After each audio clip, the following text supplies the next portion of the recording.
મારું નામ સલીમ મોગલ। હાલ ધોરાજી શહેરમાં માત્ર સામાન્ય 2 દિવસના વરસાદની અંદર સફુરા નદીની અંદર જે પાણી આવ્યું તેની અંદર કોઈ પણ કેમિકલ માફિયા દ્વારા ટેન્કર ઠલવી નાખવામાં આવ્યું હોય અથવા કેમિકલ છોડવામાં આવ્યું હોય, જેને કારણે અનેક વિસ્તારની અંદર દુર્ગંધ ફેલાઈ રહી છે અને કેમિકલ વાળું અતિશય પીણવાળું પાણી સ્પષ્ટ બહાર દેખાઈ રહ્યું છે। અમને એવું લાગી રહ્યું છે કે ખાસ કરીને વાત કરીએ કે ધોરાજી શહેરની અંદર અનેક પ્લાસ્ટિક ઉદ્યોગો આવેલા છે। ધોરાજીથી આશરે 20 કિલોમીટર આસપાસ જેતપુરમાં ડાઇંગના કારખાના આવેલા છે।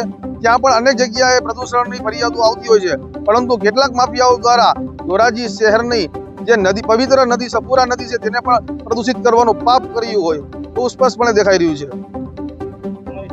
અમારી માગણી એવી છે કે જવાબદાર તંત્ર અને જીપીસીબીના અધિકારીઓ દ્વારા યોગ્ય તપાસ કરવામાં આવે અને જવાબદાર લોકો સામે કડકમાં કડક કાર્યવાહી કરી અને દાખલો બેસાડવામાં આવે।